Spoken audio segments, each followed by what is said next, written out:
श्री अद्वैत गदाधर श्रीवासदि गौर भक्त वृंद। हरे कृष्णा कृष्ण कृष्ण हरे हरे, हरे राम राम राम हरे हरे।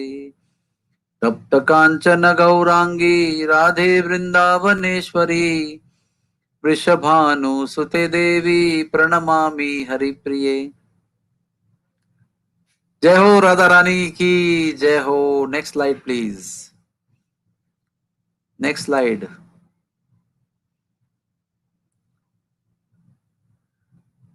सबसे पहले हम आपको बरसाने का इतिहास बताएंगे, और इतिहास बताने के पहले कुछ बरसाने के बारे में बताएंगे। बरसाना धाम जो है वो राधा रानी का धाम है, और पूरे ब्रजभूमि में सबसे महत्वपूर्ण स्थान है, क्योंकि पूरे ब्रज में श्री कृष्ण भगवान के चरणों की धूल लेने के लिए सब लोग आते हैं। देवता लोग आते हैं, ऋषिगण आते हैं, और महात्मा जन आते हैं। सब लोग आकर भगवान की पद रज लेना चाहते हैं। क्यों? क्योंकि बाकी सारे जितने भी धाम हैं वहां पर भगवान चप्पल पहनते हैं, भगवान को चलने के लिए मखमल बिछाते हैं, भगवान के चलने के लिए, सफर के लिए उनके लिए रथ भेजते हैं, दारुक रथ लेकर आता है। तो भगवान के चरणों के तलवों का जमीन को स्पर्श होने का कोई चांस ही नहीं है। वो केवल वृंदावन में होता है, क्योंकि श्री वृंदावन धाम में भगवान नंगे पैर आते हैं, इसलिए भगवान के चरणों के तलुओं का स्पर्श जमीन को होता है। तो वो जमीन को जब स्पर्श होता है तो वहां की धूल जो है वो उनके चरणों को रखती है, और चरण धूलि का निर्माण होता है। इसलिए सारे विश्व के जितने भी महात्मा जन हैं, देवता जन हैं, ऋषिगण हैं, सब लोग ब्रज में भगवान के चरणों की धूल लेने के लिए आते हैं। लेकिन अहो आश्चर्यम, जिनके चरणों की धूल लेने के लिए सब लोग वृंदावन में आते हैं, वो भी एक जगह पे जाते हैं अपने लिए चरणों की रज लेने के लिए।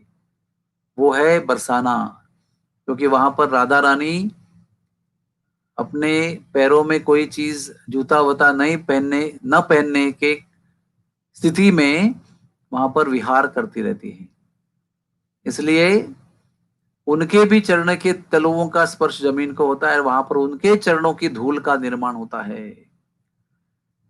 यानी कि राधा रानी की पद रज जो है, चरण रज, वो बरसाने में है, और उसको धारण करने के लिए हमारे परम भगवान, परम पुरुषोत्तम श्याम सुंदर जी महाराज बरसाना पहुंचते हैं।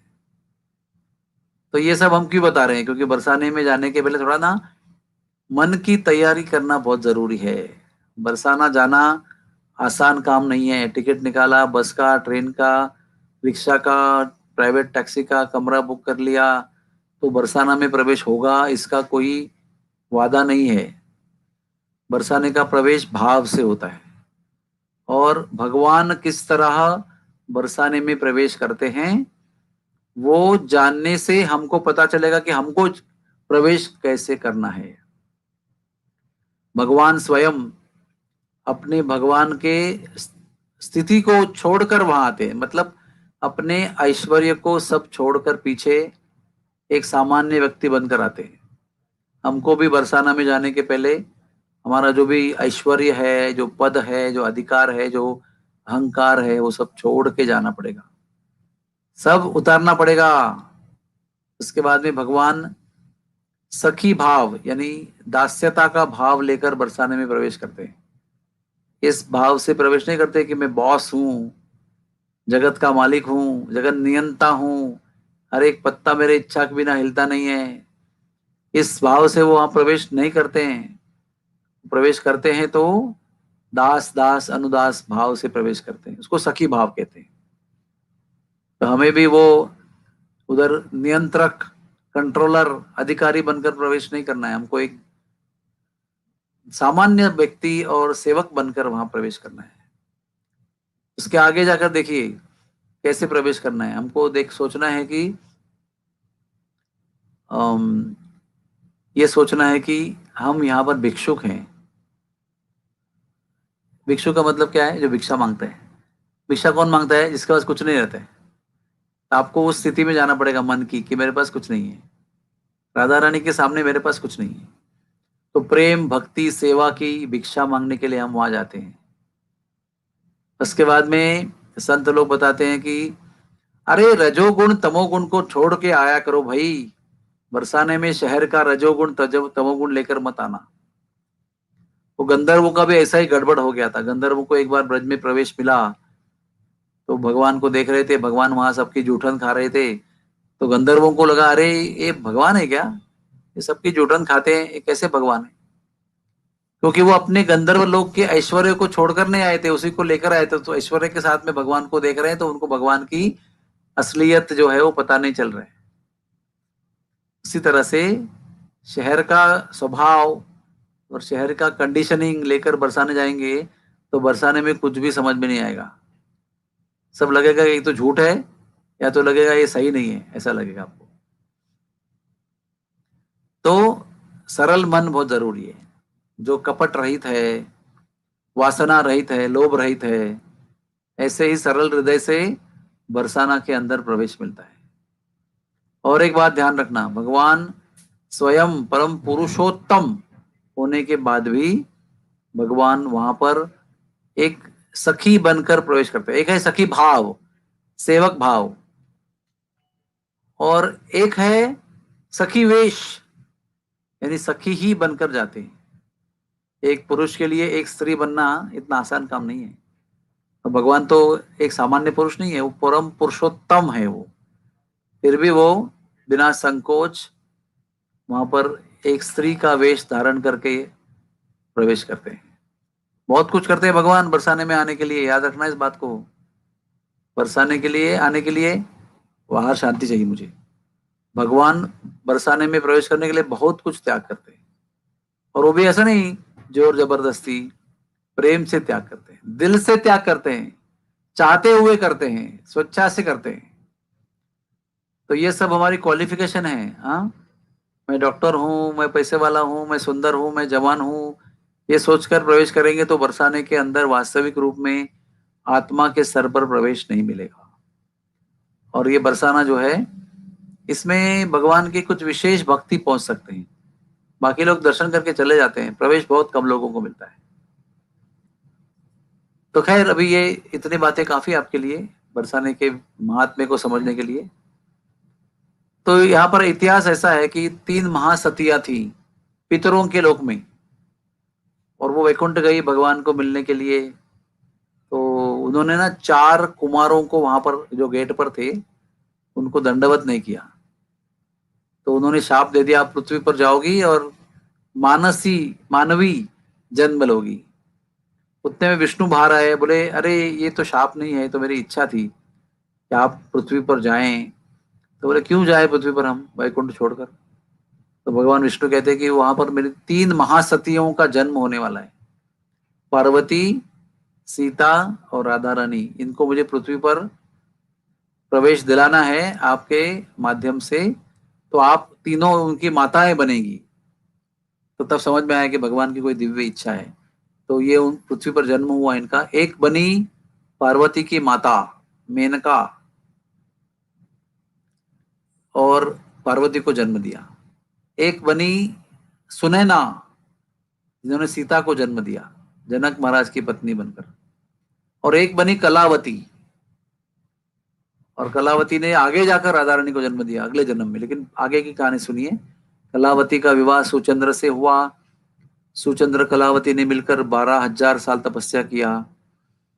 उसके बाद में उनको ब्रह्मा ने दर्शन दिया और वरदान दिया कि द्वापर में, वैवस्वत मनु के 28वें द्वापर में आप कीर्तिदा बनोगी, और आपके मुख गर्भ से आपके कन्या के रूप में राधा रानी आएगी। तो यथावकाश सुचंद्र और कलावती ब्रह्मालोक में रहे, और जब वैवस्वत मनु का 28वां द्वापर आया, तो वो दोनों वृषभानु और कीर्तिदा के रूप में जन्म लिया। कीर्तिदा का जन्म कहाँ हुआ?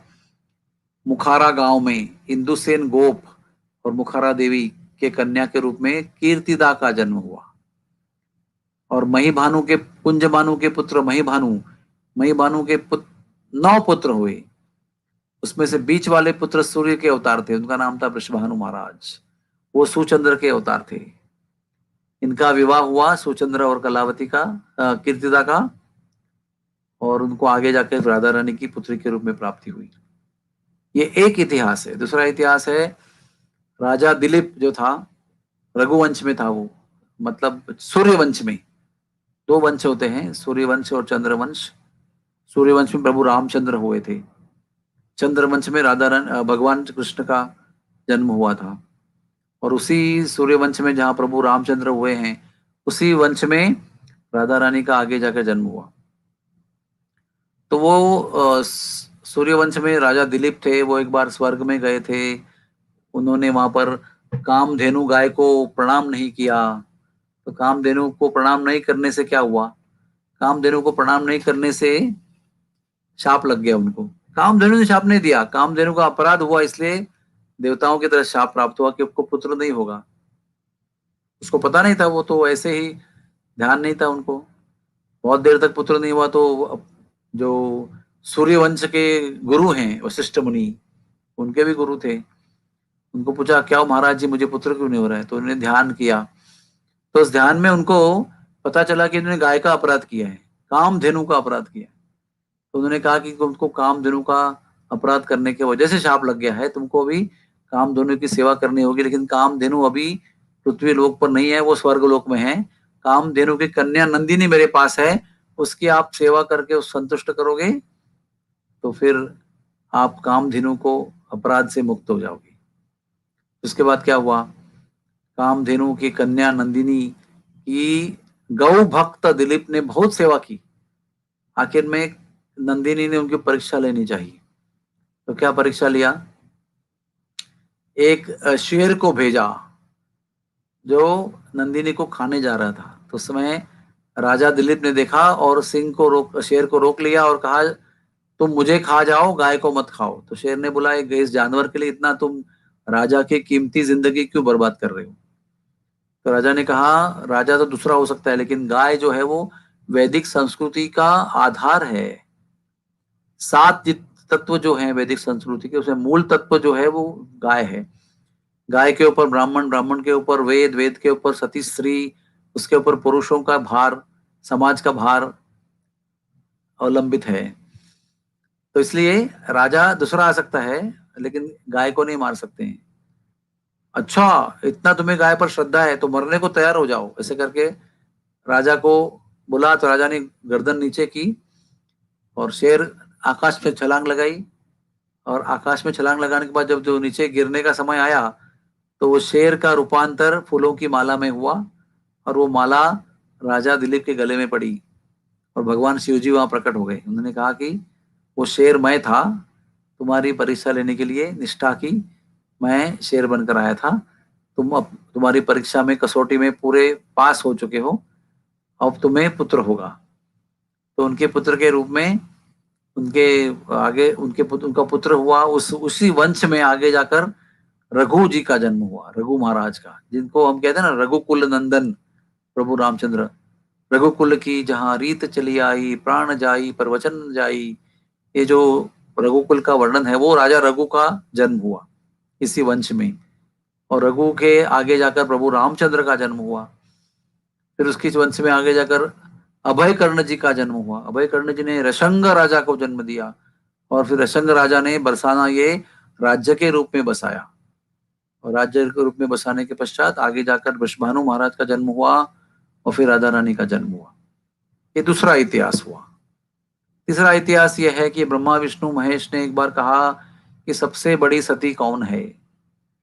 तो ब्रह्मा विष्णु और महेश की पत्नियों को लगा कि हमारे सिवा कौन हो सकता है, लेकिन उनके पतियों ने कहा कि तुम में से कोई नहीं है। ये भ्रम में मत रहो कि तुम सबसे श्रेष्ठ नारी हो, सती नारी हो, पतिव्रता नारी हो। तो उन्होंने कुतूहल के रूप में पूछा फिर कौन है? अगर हम नहीं है तो कौन है? तो उन्होंने कहा पृथ्वी पर है। कौन है? सती अनसुया। वो पूरे 14 लोकों में सर्वश्रेष्ठ सती नारी है।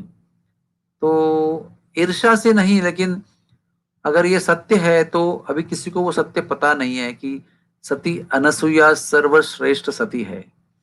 तो ये पूरे विश्व को पता होना चाहिए, इसलिए उन्होंने कहा जाओ उसकी कसौटी ले लो, ताकि उसका गौरव पूरे पृथ्वी में लोगों को पता चले। तो ब्रह्मा विष्णु महेश पृथ्वी पर गए। सती अनसुईया अत्रि मुनि की पत्नी थी, और बड़ी सती और पतिव्रता थी। तो ये तीनों ऋषि बनकर गए, उसके कुटिया पे गए और कहा भवती भिक्षान देही, भिक्षा दो मैया, भिक्षा दो। तब ये बाहर आई भोजन लेकर, बोले बैठो भोजन करो। तो तीन महाराज क्या कहते हैं कि आपको ना सारे कपड़े उतार कर हमको भोजन करना पड़ेगा, ये हमारी शर्त है। तो वो समझ गई कि यहाँ पर कुछ गड़बड़ है। तो वो जाकर अंदर से अपने पति का कमंडल लेके आती है, जहां पर सुबह के पूजा का पानी है उसके अंदर। वो पति के कमंडल में से पानी लेकर उनके ऊपर छिड़कती है। तो तीन बड़े ऋषि जो हैं वो तीन नग्न बालक बन जाते हैं, और फिर खुद अपने वस्त्र उतारकर नग्न बालकों को भोजन करने में कोई संकोच नहीं है। तो फिर छोटे बालक हैं वो, अभी उनकी 1 साल भी उम्र नहीं पूरी हुई है, ऐसे बालकों को नग्न अवस्था में वो भोजन कराती है। फिर वो बालक जो है वो मैया के प्रेम से आसक्त हो जाते हैं, सती अनसुईया को मैया के रूप में देखते हैं। मैया भी उनको प्रेम से पालन करती है, और तीनों बच्चे उसी के घर पे रहते हैं, और कई दिन बीत जाते हैं।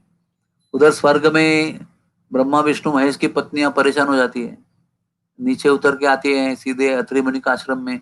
उनको पता है उनके पति परीक्षा लेने के लिए कहाँ गए हैं, उनको पता है। तो वहां पे आती है और बोलते हैं मैया हमारे पति कहाँ हैं। तो मैया कहती है वो देखो खेल रहे हैं, और नंगे बालक है ना, वो ही तुम्हारे पति हैं। तो बहुत उनको हाथ जोड़कर चरणों में गिर जाती हैं ब्रह्मा विष्णु महेश की पत्नियां, और कहती है माता जी ये हमारे पति हैं, इनको वापस कर दो। तो फिर वो अपने पति का कमंडल का जल दोबारा लेके आती है उस दिन का, उससे जल लेकर तीनों बच्चों पर छिड़कती है। और तीनों बच्चे जो हैं नग्न अवस्था में थे, वो दोबारा ब्रह्मा विष्णु महेश बन जाते हैं, मैया को प्रणाम करते हैं और कहते हैं मैया अभी आपने तो आपको पूरा हमको बड़ा बना दिया, अभी बालक थे कितने बढ़िया आपके प्रेम का अनुभव कर रहे थे, तो हमें आपके पुत्र बनने की बहुत इच्छा है, अभी तो ऐसे ही पुत्र बने, अभी आपके गर्भ से हमको जन्म लेना है। तो वो आशीर्वाद देती है तथास्तु। तो ब्रह्मा जी चंद्र के रूप में अनसुया के गर्भ से जन्म लेते हैं, शंकर जी दुर्वासा मुनि के रूप में जन्म लेते हैं, और विष्णु जी दत्तात्रेय के रूप में जन्म लेते हैं। इस प्रकार से चंद्रमा दत्तात्रेय भगवान और दुर्वासा मुनि अनसुया के पुत्र के रूप में जन्म लेते हैं। लेकिन उसके पहले सती अनसुया ये तीनों देवताओं को शाप देते हैं, ब्रह्मा विष्णु महेश को। क्या कह के तुमने मेरी परीक्षा लेने का प्रयास किया, हाँ क्या समझते हो अपने आप को, मैं सती हूं और मुझे आप परीक्षा लेने को आते हो, जाओ पत्थर बन जाओ। उनको शाप दिया और तीनों को पर्वत बना दिया। तो वो पर्वत जो है वो ब्रह्मा जी बरसाने में बने हुए हैं ब्रह्माचल, और विष्णु जी बने गोवर्धन, और शिव जी बने नंदीश्वर पर्वत नंदगांव में, बरसाना में बलराम ब्रह्मा जी, नंदगांव में नंदीश्वर जी, और बीच में वृंदावन में गोवर्धन भगवान। ये तीसरा इतिहास है। चौथा इतिहास है सृष्टि के निर्माण में, पहले सत्ययुग में पहले 60,000 साल में ब्रह्मा जी ने तपस्या किया, और तपस्या करके कुछ नहीं हुआ, कोई दर्शन वर्शन मिला नहीं, तो अपने काम में लग गए निर्माण करने के, है ना। फिर वो उसी सत्ययुग के अंतिम 60,000 साल दोबारा तपस्या किया। सत्ययुग के कितने साल होते हैं, 17,28,000 साल का एक सत्ययुग होता है। उसमें से पहले 60,000 साल किया तपस्या, कुछ लाभ नहीं हुआ। उसके बाद में उन्होंने दूसरा बार सत्ययुग के अंत में 60,000 साल की तपस्या की, और उसके बाद क्या हुआ, फिर कृष्ण भगवान प्रसन्न हो गए। अरे भैया क्या चाहते हो, तो ब्रह्मा जी कहते हैं कि आपके और आपके भक्तों के चरणों की धूल चाहता हूं। तो अच्छा, तो बरसाने चले जाओ।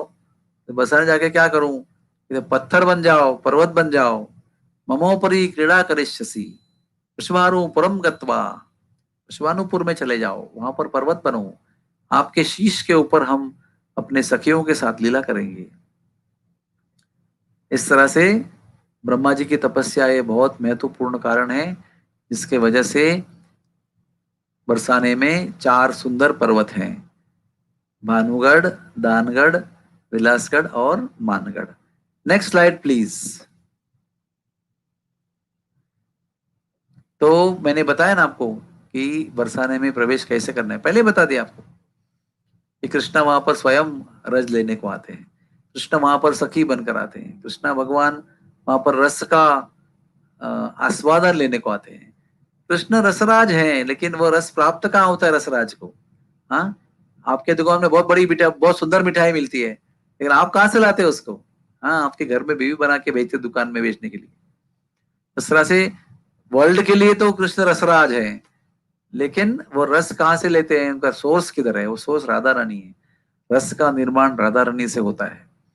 फिर वो कृष्ण उसकी याचना करते हैं, भीख मांगते हैं उनसे, फिर उनको दान में रस मिलता है, फिर वो रस का विकास करते हैं, और फिर बाद में रस का प्रचार करते हैं वृंदावन में, और फिर वृंदावन रस की भूमि बनती है। उगम कहाँ से उसका? राधा रानी है।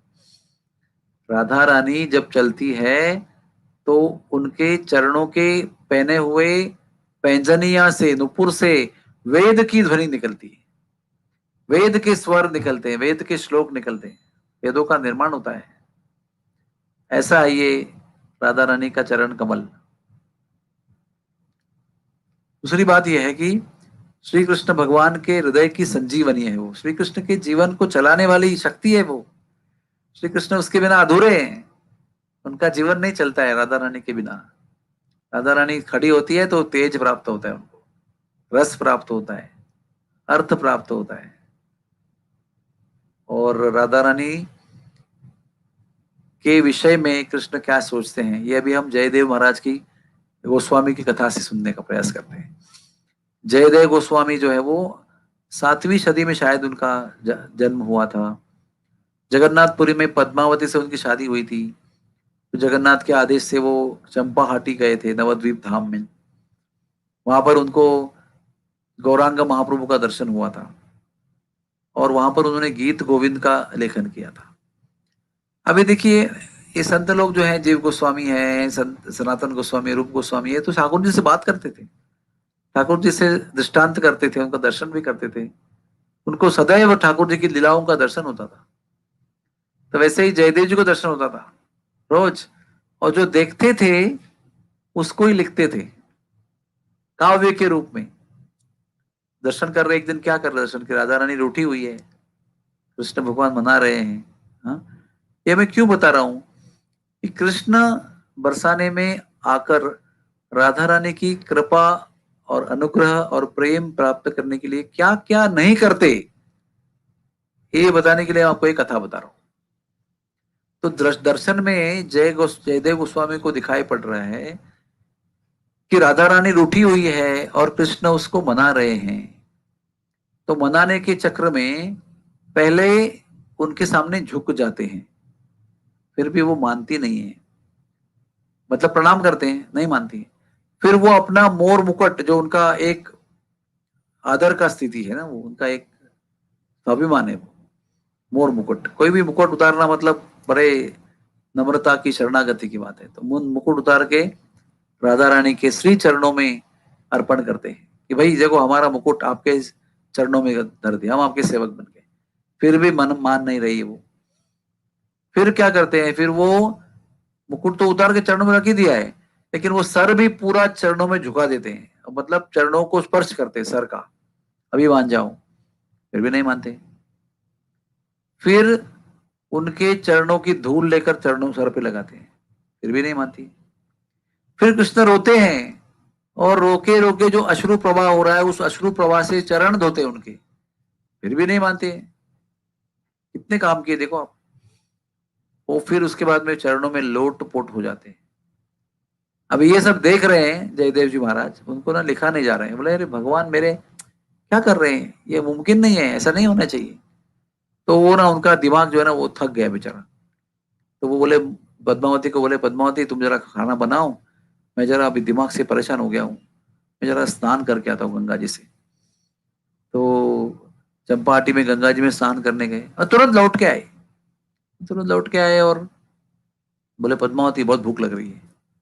बोले अभी खाना लगाती हूँ, 2 मिनट दे दो।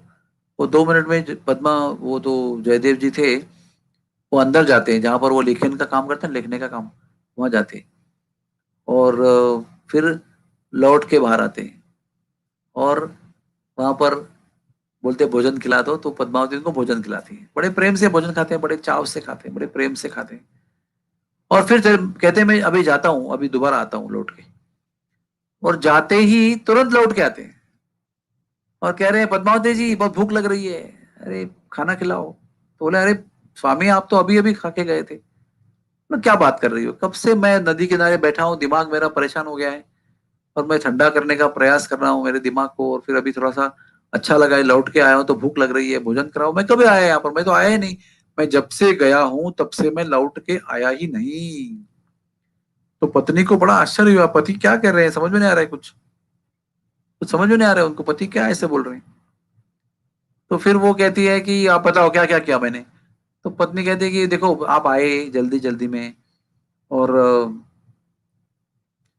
मैंने कहा 1 मिनट में भोजन लगाती हूँ, तो आप रूम के अंदर चले गए और फिर क्या किया पता नहीं, अब दौड़ के आए, फिर मैंने भोजन खिलाया आपको।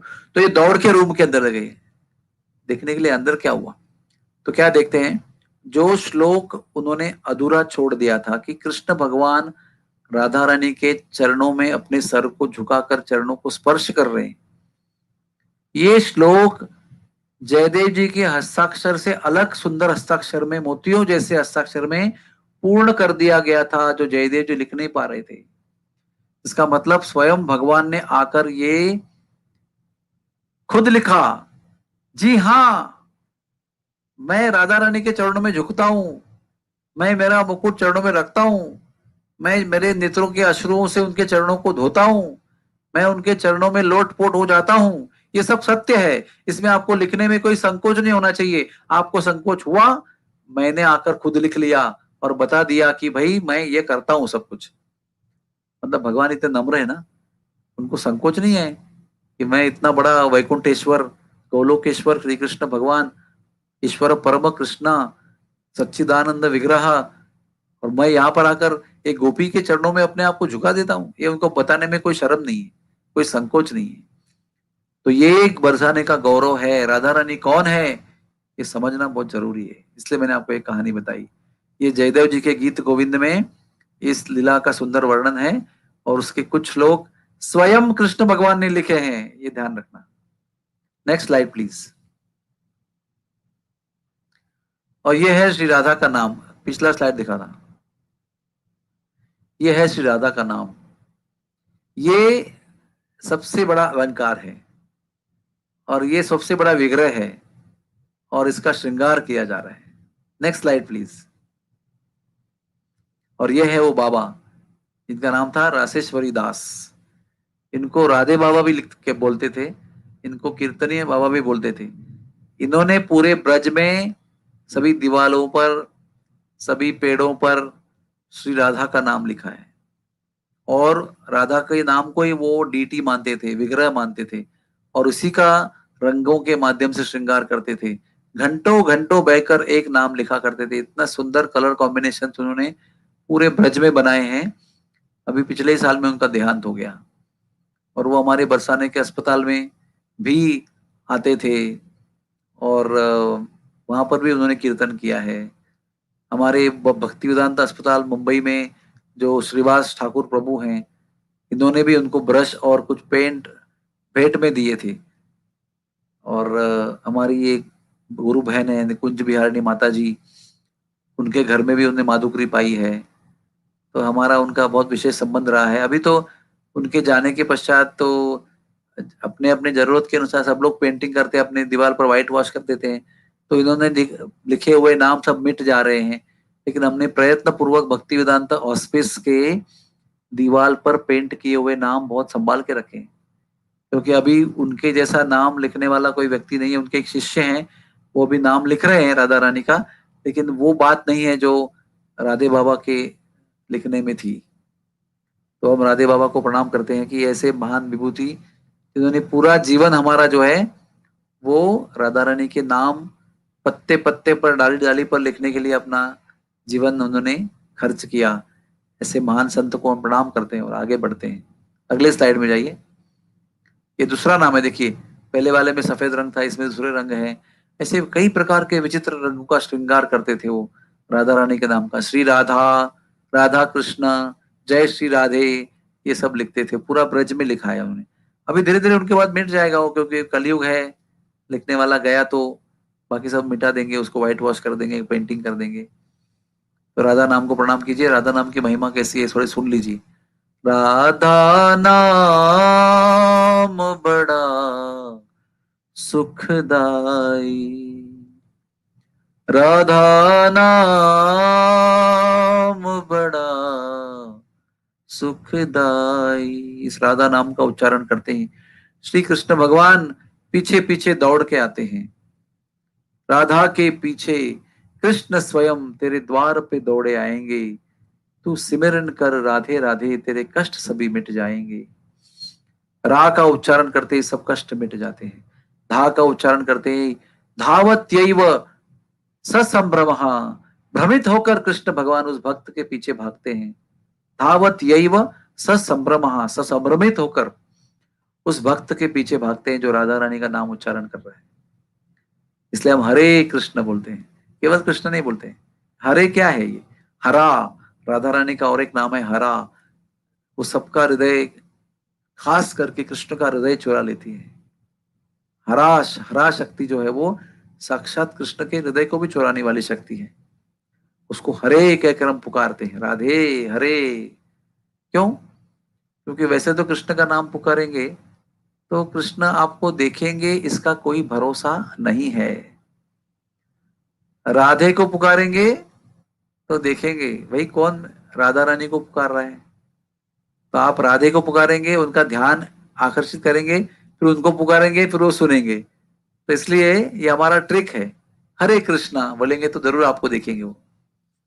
एक बार एक मोर था, वो बरसाने गया, नंदगांव गया, और कृष्ण को बहुत पुकारा उसने, गोपाल नंदलाल नंदन नंदन, हे गिरधारी, हे गोविंदा। अरे कुछ फायदा नहीं हुआ।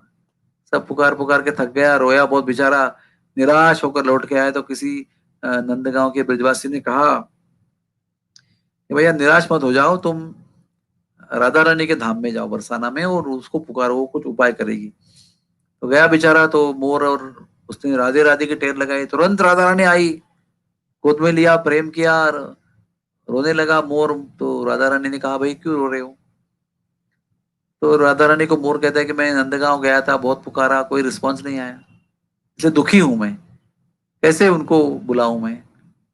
तो फिर वो राधा रानी ने कहा डोंट वरी, कुछ चिंता की आवश्यकता नहीं है, मैं आपको एक आइडिया बताती हूँ। आप दोबारा नंदगांव जाओ, और इस बार वहां जाकर ना कृष्णा नंद का नंदलाला करके मत पुकारो, वहां जाके राधे राधे करके पुकारो। जाता है और राधे पुकारता है, रा और धे पुकारने के पहले ही कृष्ण भगवान भाग के आ जाते और मोर को गोद में लेते हैं। मोर तो आनंद से फूले नहीं समाता, आंखों से अश्रु बहते हैं, बोलते हैं भैया भगवान कृपा हो गई आपकी आज।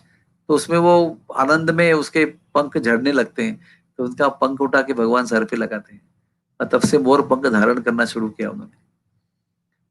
तो उनको पुकारेंगे तो वो आएंगे, इसकी गारंटी नहीं है। राधा रानी को पुकारेंगे तो देखने आएंगे मेरी प्रियतमा को कौन पुकार रहा है। इसलिए हम हरे कृष्ण कहते हैं रोज। वो हरे पे जोर देना, वो जितना प्रेम से हरे को पुकारेंगे तो उस मेरी प्रिय राधा रानी को कौन पुकार रहा है वो देखने के लिए पीछे पीछे भाग के आएंगे। तो राधा नाम को प्रणाम कीजिए। राधा नाम की महिमा बड़ी अगाध है, एक पूरा प्रवचन जाएगा उसके अंदर, उतना समय अपने पास नहीं है। तो प्रणाम करते हैं राधा रानी का। रघुनाथ दास गोस्वामी राधा स्तव, इस ग्रंथ में बहुत सारे श्लोक हैं, उसमें में लिखा है कि राधा नाम यानी हरा नाम का उच्चारण करने से ऊपर कोई साधना नहीं है। कोई ऐसी साधना इस विश्व में नहीं है जो राधा नाम के जप से आगे है। सर्वश्रेष्ठ साधन जो है वो राधा रानी का नाम है। और सब लोग जप करते हैं भगवान के नाम का, भगवान क्या करते हैं? वो भी साधना करते हैं। उनकी साधना क्या है? वो राधे राधे पुकारते हैं, मुख से राधे पुकारते हैं, हृदय के आंगन में राधा रानी का चिंतन करते हैं, ध्यान करते हैं, प्रार्थना करते हैं, याचना करते हैं। यही साधना है उनका। और जो वो बैठ जाते हैं ना राधा रानी का नाम लेते हुए, तो पीले हो जाते हैं, स्वर्ण रंग के हो जाते हैं। हाँ, राधा का नाम उच्चारण, राधा का नाम का चिंतन, ये करने से कृष्ण भगवान नहीं रहते। कृष्ण भगवान राधा रानी बन जाते हैं, कृष्ण भगवान गौर वर्ण के बन जाते हैं, कृष्ण भगवान पागल हो जाते हैं, कृष्ण भगवान अपने अस्तित्व को भूल जाते हैं, कृष्ण भगवान राधामय बन जाते हैं। हाँ?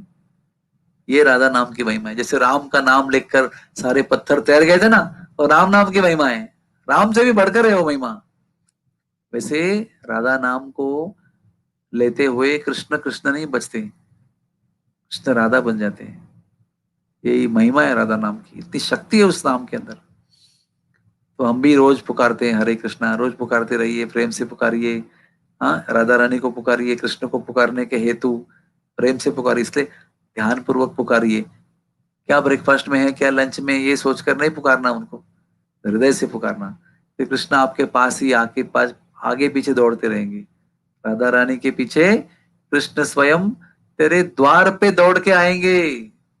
हरे कृष्णा। अगला साइड दिखा दो।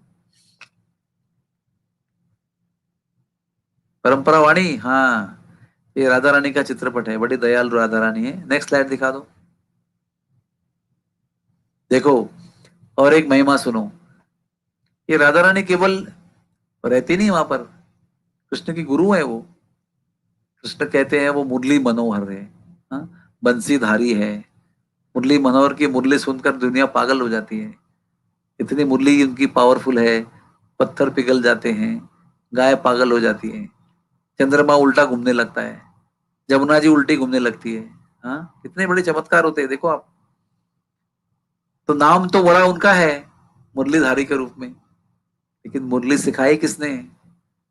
राधा रानी मुरली की गुरु है। देखो, यमुना किनारे बैठे हैं नीचे विद्यार्थी की तरह, और राधा रानी क्या कहते हैं, क्लास ले रही है उनकी, मुरली की क्लास ले रही है, और उनको मुरली की धुन धान सुना रही है। ऐसा है। तो राधा रानी उनको मुरली सिखाती है, राधा रानी उनको डांस सिखाती है। राधा रानी उनकी गुरु है, वो उनको अपने आप को राधा रानी का शिष्य मानते हैं। तो ये सब राधा रानी की महिमा है, अगाध महिमा है। Next slide. Next slide. देखो, अभी भी क्लास चल रहे हैं। हाँ, ऐसे ही क्लास है ना। कृष्ण भगवान बड़े होशियार हैं, उनको कुछ चीज सीखने में टाइम लगता नहीं है। अरे सांदीपनि मुनि के आश्रम में ना 64 विद्याएं केवल 64 दिन में सीख लिया उन्होंने। बहुत झट से 12 साल का काम 64 डेज में कर दिया पूरा। 2 महीना 4 दिन में खत्म, जो 12 साल लगते हैं बाकी लोगों को। तो बड़े बुद्धिमान है वो, कोई भी चीज पकड़ने में बहुत होशियार है। लेकिन यहाँ पर ना बहुत लंबा क्लास चलता है। कारण क्या है उसका? क्योंकि बहुत बड़े बुद्धिमान कृष्ण जो हैं, वो जानबूझकर मुझे कुछ समझा ही नहीं ऐसा बहाना बनाते हैं। तो बार बार राधा रानी वही सिखाती है। क्यों ऐसा करते हैं? अगर क्लास लंबा चलेगा ना, चलेगा ना, उतना समय ज्यादा सानिध्य में रह सकते हैं, सहवास मिल सकता है। हाँ, अभी जल्दी जल्दी में अगर सिखाना शुरू कर दिया तो जल्दी क्लास खत्म होगा, तो संग कैसे मिलेगा राधा रानी का? इसलिए वो लंबा क्लास चलते हैं। हरे कृष्णा। परंपरा वाणी कहाँ पर हो? पीछे चले जाओ, पीछे। बस वही दिखाओ, अगला स्लाइड। हाँ, तो इसलिए बहुत देर क्लास क्लास चलने के बाद में क्या होता है, राधा रानी को समझ में आता है कि ये चालाकी कर रहा है। सब कुछ तो पतो चल गो है, फिर भी मान ना रहो है, ऐसे बता रहे हो है कि जो समझ में ना आयो। तो फिर वो नाराज हो जाती है, रूठ जाती है। तो डांस सिखाते हैं तो वही प्रॉब्लम है, हर बार गलत स्टेप डालता है। बार बार सिखाती है बेचारी भोली भाली, भोली गोपी राधे राधे। और फिर क्या करते हैं, फिर उसको बहुत देर के बाद भोली राधा रानी को समझ में आता है, अरे या को सब कछु जाने, लेकिन ढोंग करे मेरे साथ। तो फिर गुस्सा हो जाती है। ऐसा है। अगले साइड दिखाओ। तो ये राधा रानी का बरसाने का मैप है। हाँ, देखो सबसे ऊपर भानुगढ़ है बरसाने का। ब्रह्मा जी पत्थर बने ना, पर्वत बने, तो एक एक जो पत्थर का शिखर है ना पर्वत का, उसका नाम है भानुगढ़। उसके बाद में दूसरा शिखर जो है वो जयपुर वाला मंदिर का है दानगढ़। उसके बाद है विलासगढ़, वो इसमें दिखाई नहीं पड़ रहा शायद। और उसके आगे है मानगढ़। अगला साइड दिखाओ। तो देखिए दूर से ही, अभी जरा दिखाते जाओ धीरे धीरे। ये चारों पर्वत दिखा रहा हूं मैं आपको। देखो ये मोरकुटी है सामने आपके लेफ्ट साइड में। हाँ, इतना फास्ट नहीं जाने का, थोड़ा थोड़ा। फिर लेफ्ट में जयपुर का मंदिर दानगढ़ का है। बीच में मोरकुटी दिखाई पड़ रही है। एकदम आगे विलासगढ़ दिखाई पड़ रहा है। उसके एकदम आगे मानगढ़ दिखाया। नेक्स्ट स्लाइड दिखाओ।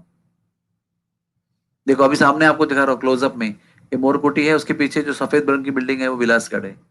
नेक्स्ट दिखाओ। देखो, और नेक्स्ट दिखाओ। ये देखिए अब एकदम क्लोजअप हो गया। इसके पीछे वाला बिल्डिंग जो है विलासगढ़, सामने वाला बिल्डिंग मोरकुटी। नेक्स्ट। और ये है अब तक के सारे फोटो यहाँ पर खड़े होकर निकाले थे। और ये है भानुगढ़, ये राधा रानी का घर है।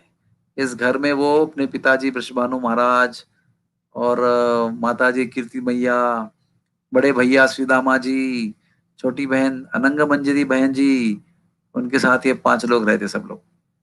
अभी इस घर में जहां पर वो महल था उनका, अभी उनका मंदिर बन गया है। इसको भानुगढ़ कहते हैं, भानु महल भानुगढ़ के ऊपर है। यहाँ पर राधा रानी अपने परिवार के साथ निरंतर निवास करती है। चलो राधा रानी की जय हो। Next slide.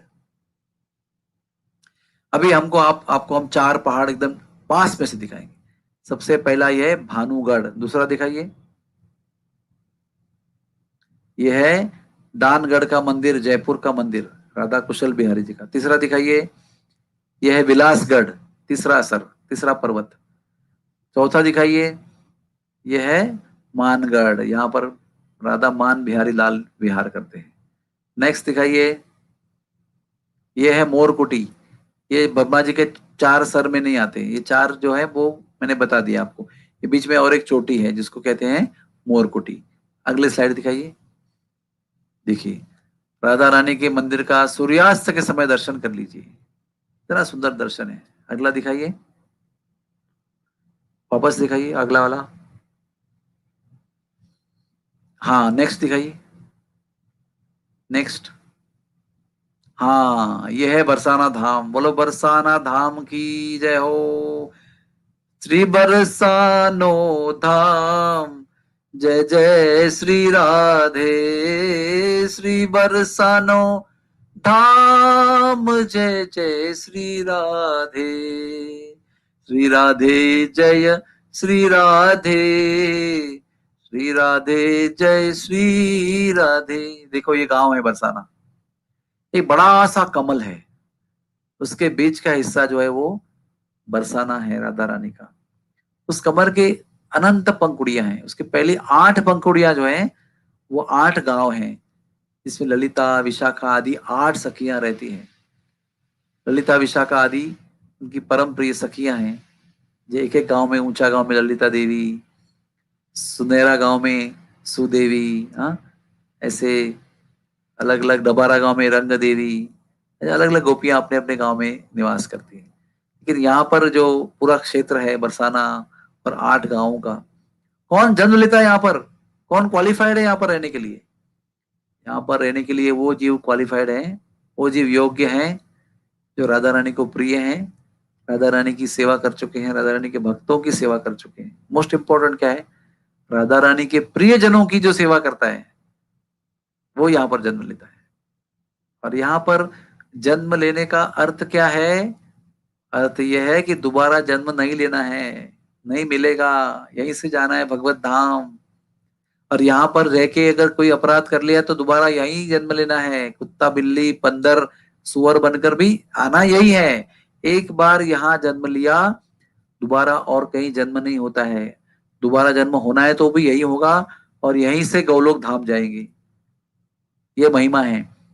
इसलिए बरसाना में जो जीव रहते हैं राधा रानी के बड़े विशेष प्रिय जीव रहते हैं, जीवन मुक्त रहते हैं वो आखिरी जीवन। तो दूर से आप इस बरसाना धाम के घरों को प्रणाम कीजिए, जिनमें ऐसे प्रिय लोग रहते हैं, यहाँ पर जन्म लेते हैं, यहाँ पर निवास करते हैं, यहाँ पर सेवा करते हैं श्री जी की। रोम रोम में श्री जी की याद बसी हुई है। मुझे अभी याद आ रही है कहानी। हमारा ना बरसाना में 28 साल से आई कैंप चलता है, और वो आई कैंप में हम लोग 28 साल से वहां पर लोगों की सेवा करते आ रहे हैं। अभी हमने वहां पर 5 एकड़ का जमीन भी लिया है और अस्पताल बनाने वाले हैं। तो कहने का तात्पर्य ये है कि वो हम लोग यहाँ के ही बेचारे लोगों को नेत्रों का ऑपरेशन करते हैं फ्री में। तो ऐसे ही एक कैंप में हम लोग ना रात में, हमारे व्यवस्थापक लोग मेरे साथ सब लोग राउंड लेने गए थे वार्ड में, कि देखो सब मरीज स्वस्थ तो हैं, ऑपरेशन के बाद परेशान तो नहीं है।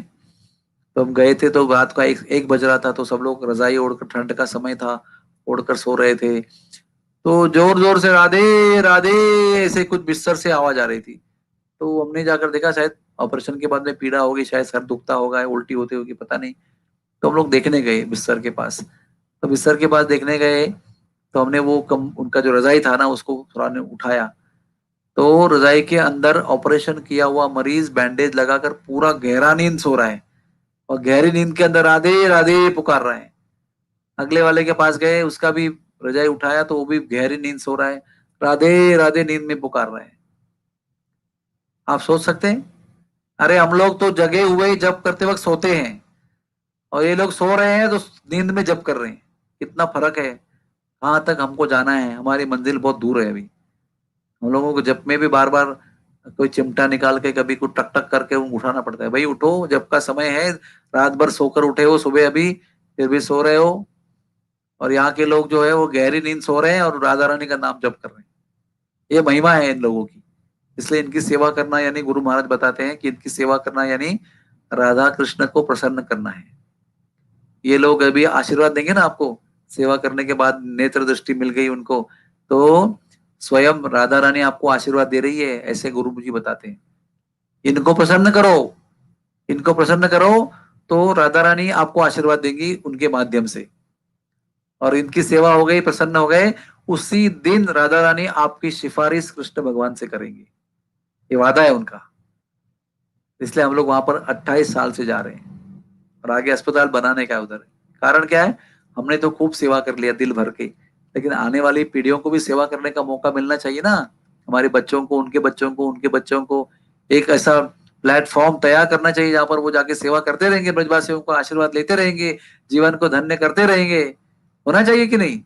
इसलिए वहां पर वो अस्पताल बनाने का हमारा प्लान है। नेक्स्ट स्लाइड दिखाइए।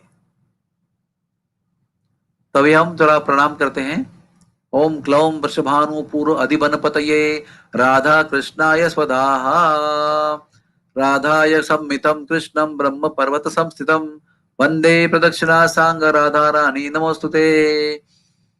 ये वृषभानुपुर यानी बरसाना धाम का प्रणाम मंत्र है, और इसे प्रणाम करके हम आगे चलेंगे। अभी अगला दिखाइए स्लाइड। देखिए, अभी ना आपको मैंने बताया कि ब्रह्मा जी ने वहां पर 120,000 साल तपस्या किया है। अभी सोचने वाली बात क्या है, दुनिया में तपस्या लोग सब करते हैं, बहुत तक तपस्या किया है। एक स्तर से उसके ऊंचे स्तर पर जाने के लिए तपस्या की जाती है।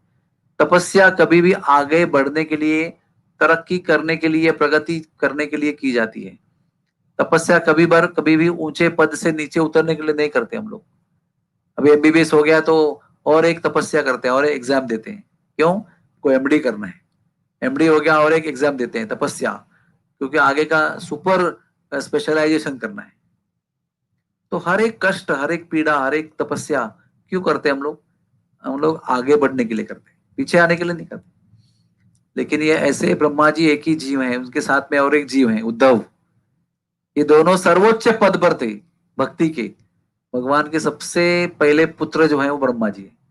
भगवान के सबसे निकट के जो भक्त हैं वो उद्धव जी हैं। लेकिन दोनों इतने भगवान के विषय में इतने उच्च स्थान पर होने के बाद भी वो सभी लोग, दोनों लोग, हाँ, इन्होंने तपस्या किया। क्या करने के लिए? ये ब्रह्मा जी ने सर्वोच्च पद से पत्थर बनने के लिए तपस्या किया। उद्धव जी ने सबसे ऊंचे पद से तृण का पत्ता बनने के लिए तपस्या किया। देखो, ऐसा अधोगति वाला तपस्या किसी ने नहीं किया है, ये हमारे दोनों लोगों ने किया, बस ब्रह्मा जी और हमारे उद्धव जी महाराज। आज भी उद्धव जी महाराज कुसुम सरोवर के पास में तृण का पत्ता बनकर चिरंतन निवास कर रहे हैं। और आज भी हमारे ब्रह्मा जी महाराज हमारे संप्रदाय के प्रमुख आचार्य हैं, सबसे पहले भगवान के जीव हैं, बिना माता के जन्म हो गया, स्वयंभू उनको कहते हैं। ये पूरे ब्रह्मांड के प्रथम नागरिक हैं वो, सबके परम परम परम परम परम पितामह है वो। इतने बड़े महान व्यक्ति है वो, इतना बड़ा काम दिया ब्रह्मा भगवान ने उनको, इतना विश्वास उन पर रखा है कि ये सृष्टि का निर्माण करेंगे।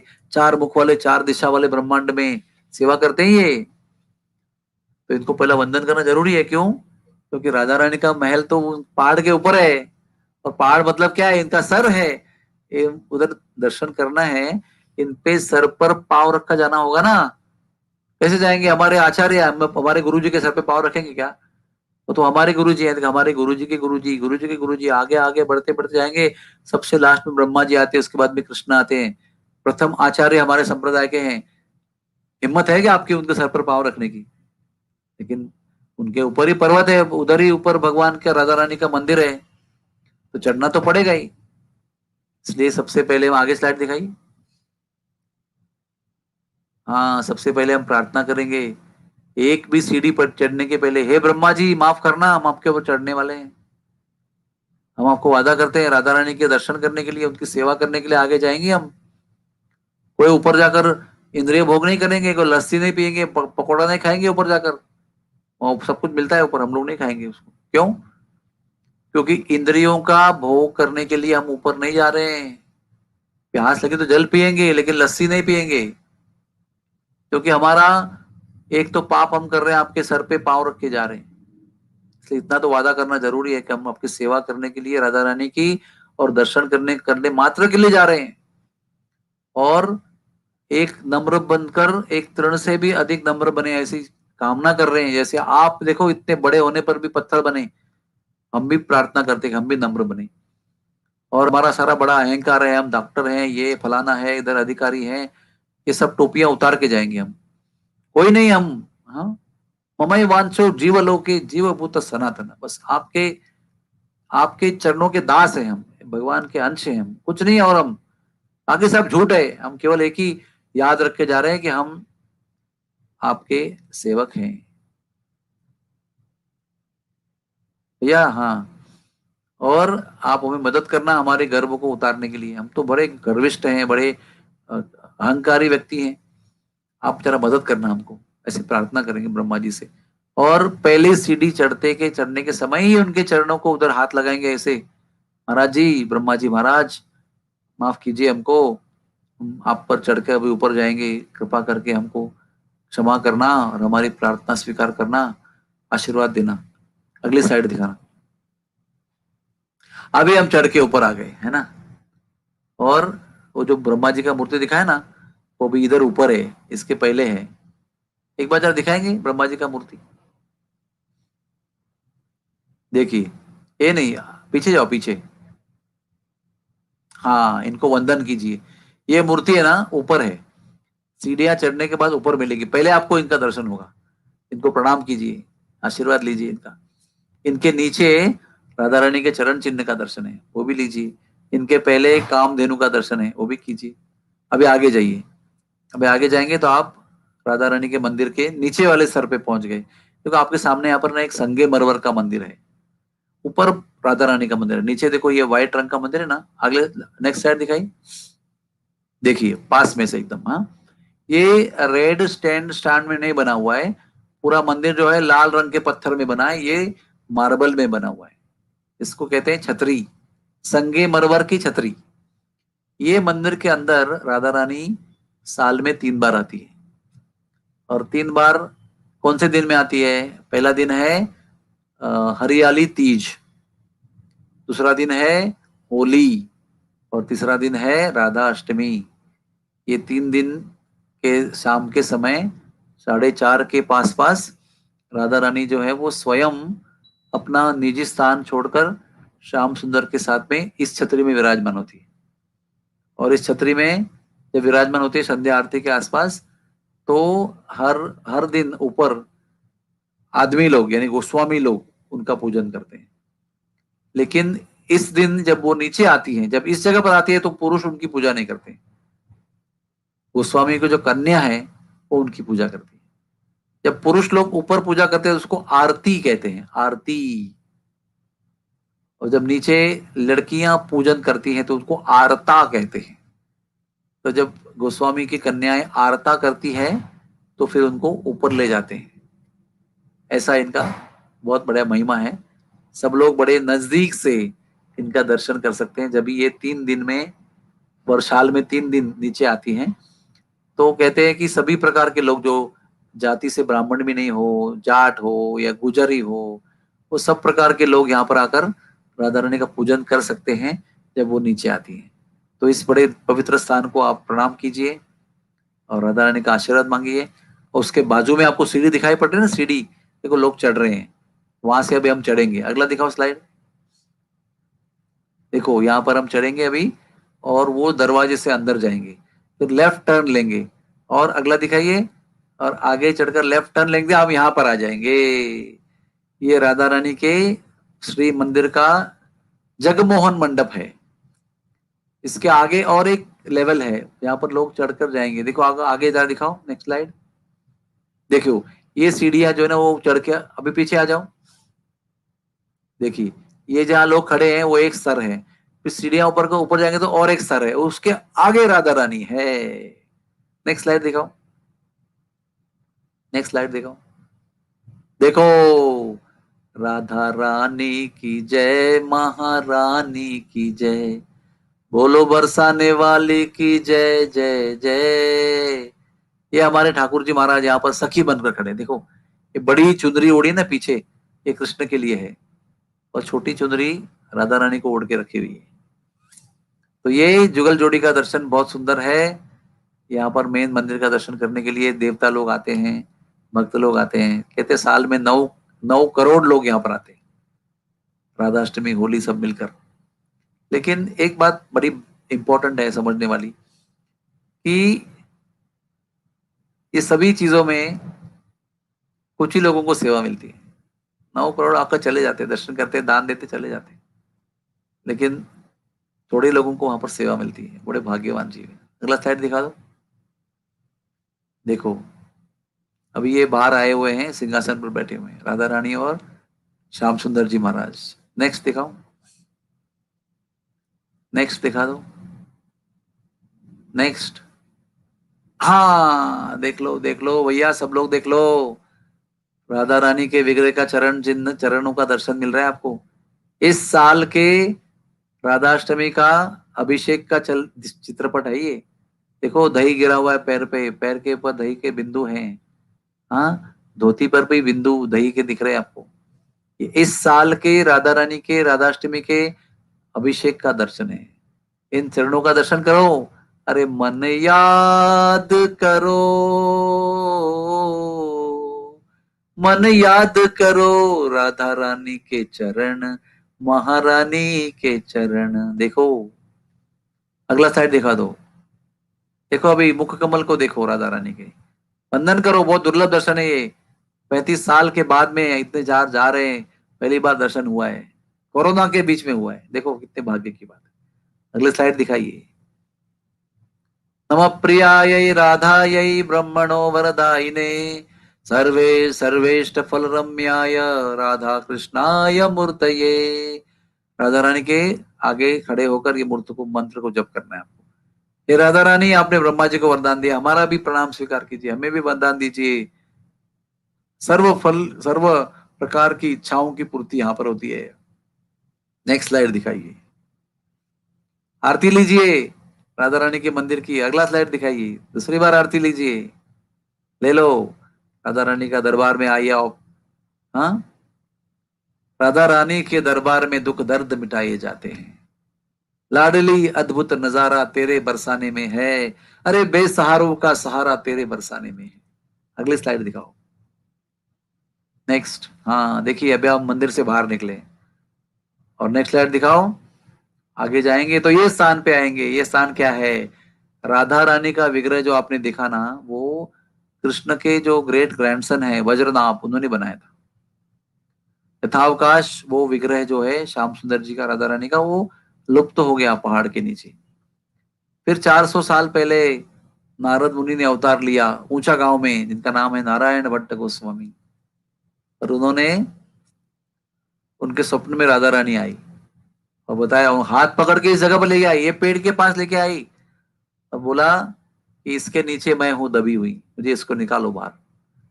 तो नारायण भट्ट गोस्वामी ने इसी पेड़ के नीचे से आज जो राधा रानी के विग्रह आपको दिख रहे हैं उनको प्रकट कराया। प्रणाम करो इस पेड़ को आप, एक बड़ा कल्प वृक्ष है, इन्हीं के सहारे वो मूर्ति वहां विराजमान थी, अपनी इच्छा से नारायण भट्ट गोस्वामी ने उनको प्रकट कराया है। प्रणाम करो इस जगह को। नेक्स्ट स्लाइड दिखाओ। देखो लिखा है नारायण महाराज नारायण भट्ट गोस्वामी की तपस्या स्थली, यहां से उन्होंने राधा रानी को प्रकट किया। नेक्स्ट स्लाइड देखो। फिर आगे चलेंगे हम, फिर जयपुर के मंदिर में आएंगे। देखो दिखाइए, एक के बाद एक के बाद दिखाइए, मंदिर का नजारा देखिए, सौंदर्य देखिए, देखिए आगे बढ़ी, एक एक करके ध्यान से देखिए, थोड़ा धीरे धीरे आगे चलाइए और एक एक कला को देखिए, कैसा सुंदर मंदिर बनाया। देख, बनाते जाइए, दिखाते जाइए, वन बाय वन।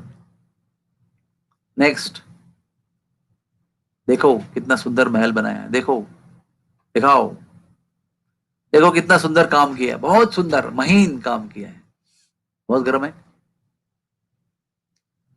फिर देखो कितना बढ़िया रंग है, कितना सुंदर कला काम किया है। नेक्स्ट दिखाओ, देखो खिड़की कितनी बहुत बढ़िया बनाई है ना। यस, दिखा दे जाओ।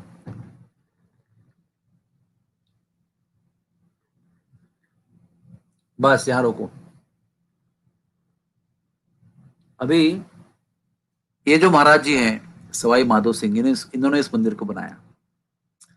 किस भाव से बनाया कि पुराना मंदिर जो है भानुगढ़, वो मंदिर पुराना हो गया था, तो सोचा कि दानगढ़ पे जगह है तो नया मंदिर बनाया जाए। तो इन्होंने बड़ी मेहनत से कई साल तक मेहनत करके ये मंदिर बनाया। अभी आप सोच सकते हैं ना, इतना डिजाइन बनाया उन्होंने, इतना हाथी पर लाद लाद कर पत्थर लाए, ऊपर उसको कोरीव काम किया, उसके ऊपर उसका डिजाइन बनाया उसके ऊपर, और बड़े सालों के बाद में मंदिर बना, ये विचार से कि राधा रानी को वो पुराने मंदिर से इस मंदिर में लेके आएंगे। अभी कल मंदिर खुलने वाला है, आज सब तैयारी हो गई है, सब कुछ रेडी है। तो इतना साल के बाद में, मंदिर बनाने के बाद में, कल राधा रानी आने वाली है, राधा रानी अपने मंदिर छोड़कर आने वाली है, ऐसा इनका प्लान है। उस रात को राधा रानी स्वप्न में आके कहती है कि वो मंदिर छोड़कर मैं नहीं आ सकती, वो मेरा निज धाम है, पिताजी का घर है, वही मेरा चिरंतन निवास है, मैं नहीं छोड़कर आ सकती।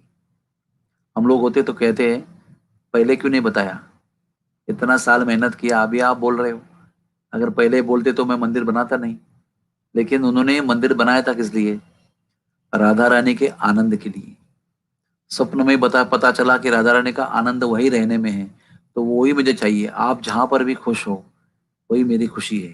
हाँ, ऐसा नहीं मैंने इतना मेहनत किया तो आपको यहीं आना होगा महारानी, पहले तो बोला नहीं आपने, आपने अभी मैंने बना दिया मंदिर, आपको आना ही होगा। नहीं, बनाया था आपके खुशी के लिए, और आपकी खुशी समझी कि उसी में है जहां रहना है आपको, तो मेरी खुशी भी आपको वही रखने में है।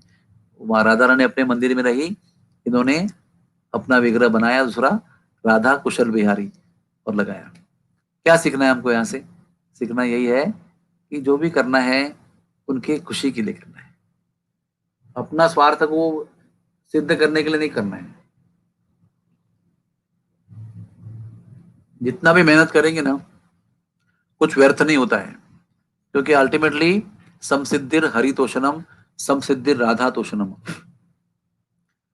राजा बड़ी शिक्षा दे रहे हैं हमको, इतना ही मेहनत करने के बाद भी एक कण भी नहीं बताया उसने कि मुझे अच्छा नहीं लगा, दुख हुआ, कुछ नहीं।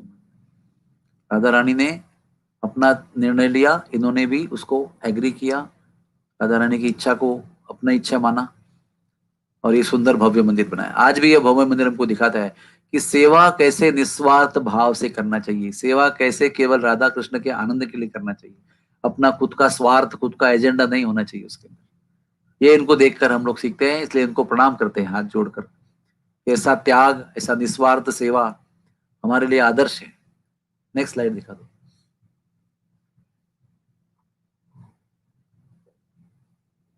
हम लोग प्रार्थना करते हैं कि हम निस्वार्थ रूप से आपकी सेवा करें, आपकी इच्छा ही हमारी इच्छा हो और आपकी इच्छा ही हमारा लक्ष्य बने जीवन का। ये प्रार्थना करेंगे, आगे बढ़ेंगे। आगे बढ़ो। देखिए, आगे बढ़ेंगे तो ये स्थिति आती है। आगे बढ़ो तो ये हमको मंदिर मिलता है, हाँ, राधा रानी का, दानगढ़ का मंदिर। दान बिहारी लाल की जय हो। आगे बढ़िए। देखिए, ये झूला है, यहाँ झूला लीला, भगवान झूला खेलते हैं। आगे देखिए, ये भी नया बनाया है, फर्स्ट क्लास, रेनोवेट किया उसको, उस झूले को। आगे बढ़िए। देखिए, ये रास मंडल है, रास मंडल के ऊपर झूला है, मतलब यहाँ पर रास लीला भी भगवान करते हैं। इसके लेफ्ट साइड में, इसके लेफ्ट साइड में रास में ललिता को प्यास लगी थी, तो भगवान ने पत्थर में से अपने मुरली से कुआं खोदकर राधा रानी को मीठा पानी पिलाया था। उसका नाम है ललिता कूप। आगे देखिए, यह है राधा दान बिहारी का दर्शन। यहाँ पर दान भगवान मांगते हैं, दान लीलाएं होती हैं, इसलिए नाम गढ़ा है दानगढ़। और यहाँ पर भगवान प्रेम का, रति का, स्नेह का दान मांगते हैं।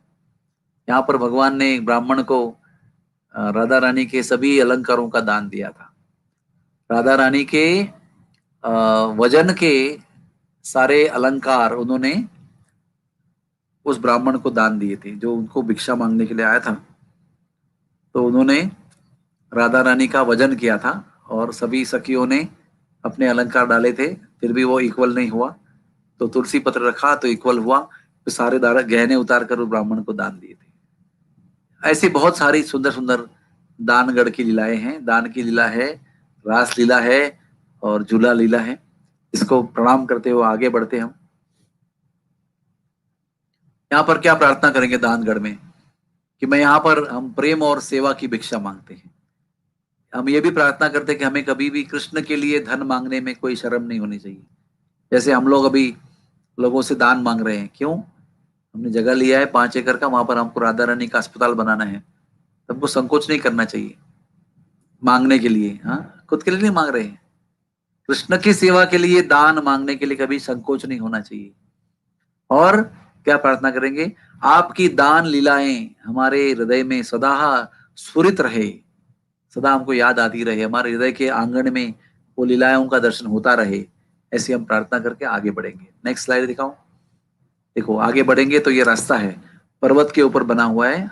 आगे चलते जाइए, नेक्स्ट स्लाइड। देखिए, हम पहुंचेंगे विलासगढ़ में। वैसे हम पहुंच नहीं पाते वहां पर, वो दूसरा पर्वत है। हम तभी दानगढ़ से हम चल रहे हैं, तो दानगढ़ के रास्ते में से हमको विलासगढ़ का दर्शन होता है।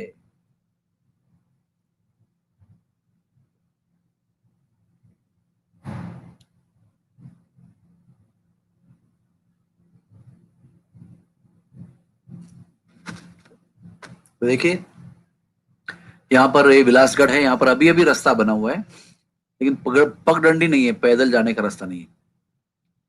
नाम से पता चलता है कि ये विलासगढ़, यानी भगवान यहाँ विलास लीला करते हैं, राधा विलास बिहारी।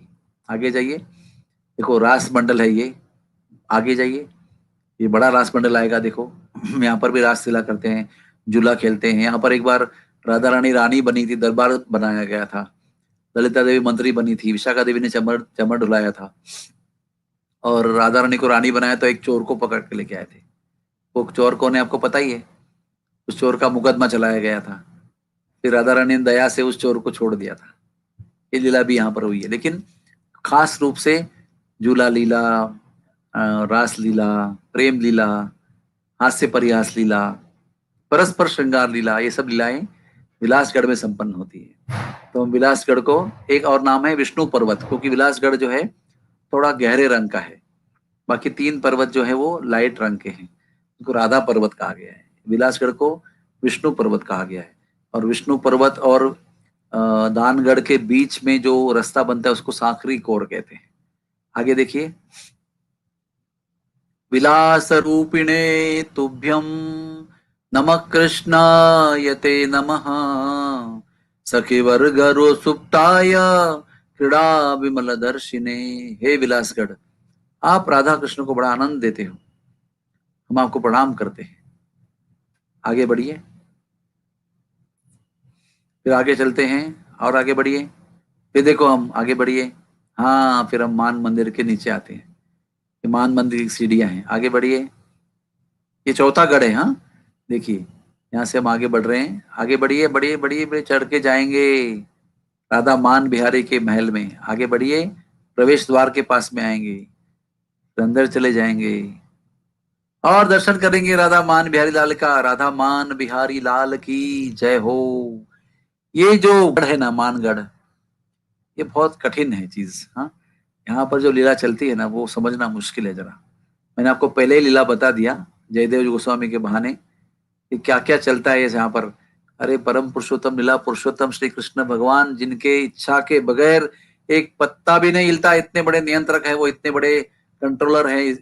भोक्ताराम यज्ञ तपसाम सर्वलोक महेश्वरम सुहृदम सर्वभूतानाम ज्ञात्वा माम शांति मुच्यते।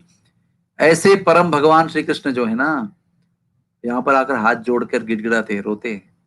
राधा रानी मान करती है, उनको मनाने के लिए क्या क्या नहीं करते हैं।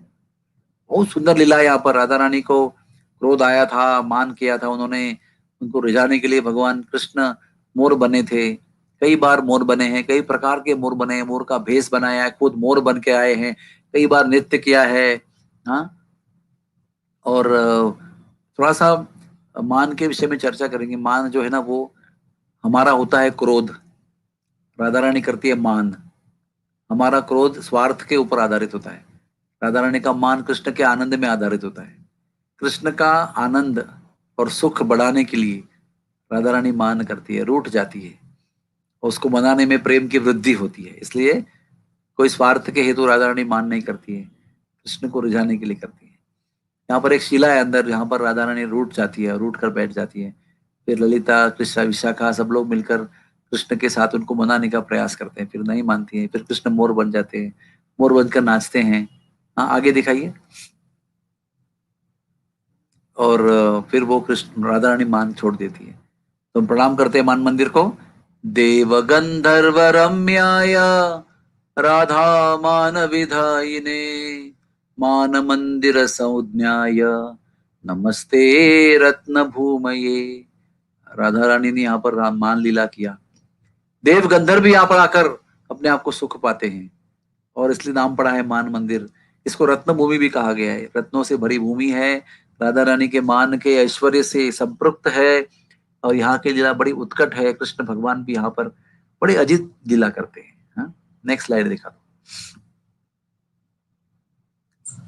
देखिए, उनको रिझाने के लिए कभी सखी बनते हैं, कभी चरणों में गिर जाते हैं, क्या क्या नहीं करते। हाँ?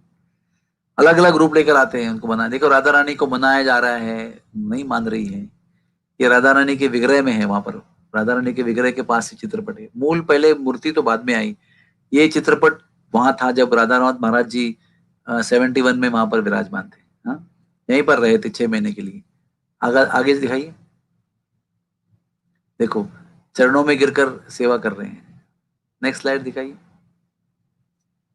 यहाँ पर आकर प्रार्थना करते हैं, हमारा जो मिथ्या अहंकार है ना, हम छोड़ना चाहते हैं। सारी हमारी भावना जो है वो आपके लिए होनी चाहिए, हमारे अश्रु भी आपके लिए बहने चाहिए। कोई भी भावना हमारी जो है वो खुद के लिए नहीं होनी चाहिए, ऐसी प्रार्थना करते हैं।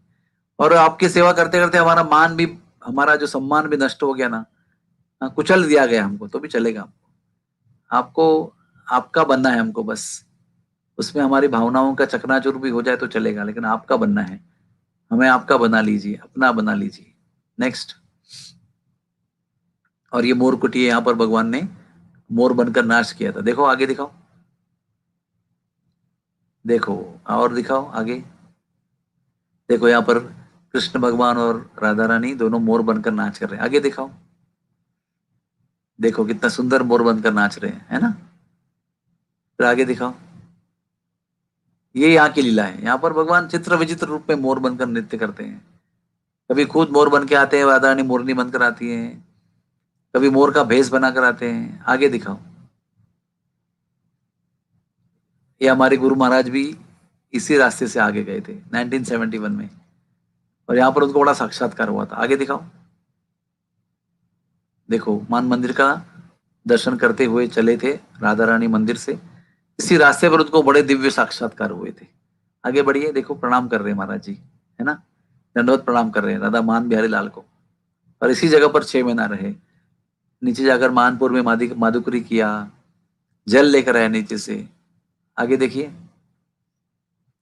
और ये है रमेश बाबा जी महाराज, बड़े संत हैं, इनके ही संग में रहे 6 महीना, और इनके संग में उनको बड़े साक्षात्कार हुए। तब जाकर उनको मन में ऐसा विचार आया कि इसी जगह पर 6 महीना रहने के बाद में मुझे जीवन के सबसे मूल्यवान साक्षात्कार हुए, तो मैं जीवन में कुछ करना चाहता हूँ बरसाने के लिए।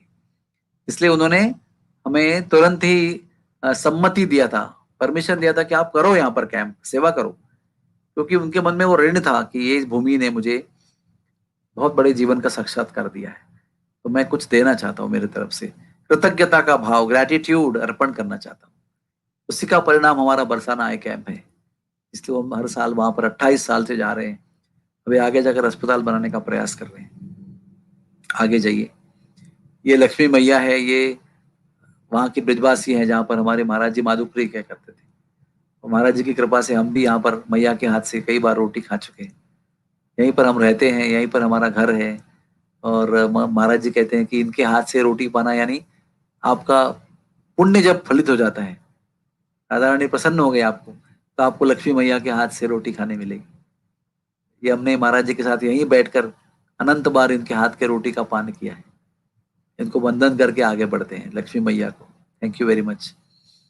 और ये है दोहनी कुंड। हाँ, ये दर्शन जो है ना वो मान मंदिर के ऊपर से होता है। इसकी कहानी आपको जरूर बताएंगे आज। और वो दोहनी कुंड में एक मिनट पीछे जाओ। राधा रानी के पिताजी के सारे गायों का दूध निकालकर इस कुंड में जमा किया जाता है। ये कुंड आपको दूर से दिखा रहा हूं मैं, पहाड़ के ऊपर से। हाँ, लेकिन इसमें एक कुंड के अंदर पूरा भक्ति वेदांत अस्पताल बैठ सकता है, इतना बड़ा और गहरा है ये।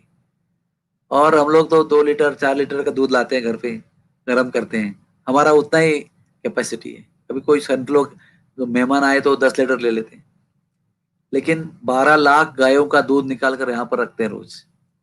राधा रानी की गायों का यहाँ पर दोहन किया जाता है मिल्किंग। कृष्ण भगवान आए थे एक बार यहाँ पर दूध निकालने के समय, तो उन्होंने कहा कि मुझे भी आपकी गाय का दूध निकालने का सेवा मिलेगा क्या। तो राधा रानी ने हाँ कर दिया। उस गाय के बछड़े को पकड़ा, कृष्ण भगवान बड़ी कुशलता से दूध निकालने के लिए बैठे, पीछे के पैरों को डोरी बांध दिया, बड़े ठाट से बैठे, हाँ एकदम एक्सपर्ट मिल्कमैन, और दूध निकालने लगे। बहुत टिंग करके ऐसा किया और पिचकारी पूरी राधा रानी के मुंह पर लगा दी। तब आंखों में दूध गया। हाँ, कुछ मिनट लगे आंखों को पहुंचने में। तब तक तो कृष्ण जोर जोर से हंस रहे हैं। ऐसा राधा रानी मग्न होकर निहार रही है, कृष्ण की कुशलता को देख रही है, कितना सुंदर तरीके से दूध निकाल रहे हैं। और अचानक वो आंचल को, वो क्या कहते हैं उसको, दूध के अडर को टेंट करके राधा रानी के मुख में पिचकारी मारते दूध की। ये लीला यहाँ पर हुई थी। आगे देखिए। रक्त नील सीत धूम्र पीत गो दोहन प्रद वृषभानुकृत तीर्थ नमस्तुभ्यम प्रसीद में। लाल रंग की, नीले रंग की, सफेद रंग की, ऐश कलर की, पीले रंग की, सभी प्रकार की गायों का गोदोहन प्रद यहाँ पर वृषभानु महाराज ने किया, इस कुंड का निर्माण किया। नमस्तुभ्यम, हम बार बार प्रणाम करते हैं इस कुंड को। हरे कृष्णा। आगे बढ़िए। फिर सांकरी कोर है, ये सांकरी कोर, इसको पीछे जाइए जरा आप। हाँ, और आगे, हाँ बस बस इसके ही नहीं आगे पीछे, बस इसके ही लेफ्ट साइड में एक कुंड है, और जिसकी कथा बताकर आज की कथा हम समाप्त करते हैं। इसके बाजू में जो कुंड है उसका नाम है बिहार कुंड। वो बहुत ही इतना जीर्ण हो चुका है, उसको फोटो निकालना भी अच्छा नहीं है, बहुत गंदगी हो गई, लेकिन वो बहुत विशाल और बहुत ही दिव्य कुंड है। तो उस कुंड का नाम है गौरी कुंड, बिहार कुंड या माहेश्वरी सर। तो इसमें शिव जी महाराज आए थे हमारे। और आप जानते हैं ना, पहले ही बताया मैंने आपको कि बरसाने में जो वो आता है सबको सखी बनना पड़ता है। तो इस कुंड पे आए, वहां पर सखी बनने का प्रयास कर रहे हैं, मतलब लेडीज का ड्रेस पहन रहे हैं, तो उतने में गौरी जी वहां प्रकट होती है। गौरी जी का तेज तेज वहां प्रकट होता है, इस नाम पड़ा है गौरी कुंड। गौर तेज से वो संपृक्त हो गया। फिर गौरी कुंड पे गौरी जी कहते हैं, आप पुरुषों को क्या मालूम कैसा श्रृंगार करते हैं माता लोग। हम आपको बता देते हैं श्रृंगार कैसे किया जाता है। तो यहाँ पर राधा रानी का राधा रानी को पुकारने का काम है ना यहाँ पर, उसके लिए गौरी जी स्वयं अपने पति देव को सखी बनाती, श्रृंगार करती है उनका, खुद भी श्रृंगार करती है। और दोनों सखियां अभी बने हुए हैं, दोनों सखियां, वो भी सखी तो है ही वो, और ये सखी बने हुए हैं। दोनों को दोनों सखी बनकर फिर पहाड़ पे जाते हैं राधा रानी को पकड़ने के लिए। सुन लो टेर हमारी, ओ वृष भानु दुलारी, हमारी पुकार सुन लो राधा रानी, पुकार सुन लो, पुकार सुनो, पुकार सुनो राधा रानी, अब पुकार सुनो। इसलिए उसका नाम पड़ा है माहेश्वरी सर। हमारे महेश भगवान माहेश्वरी बने, तो वो सुंदर कुंड जो है वो इसी के बाजू में है। तो इसी इसी कथा के साथ हम आज की कथा हम यहाँ पर विश्राम देते हैं। यहाँ की आगे की कथा हम कल करेंगे। जय जय श्री राधे श्याम। ठीक है, राधे राधे। बंद कैसे करना है इसको?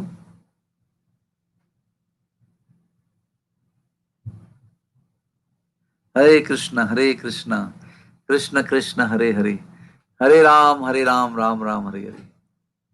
जय जय Shri Radhe Shyam. Thank you very much. Hare Krishna.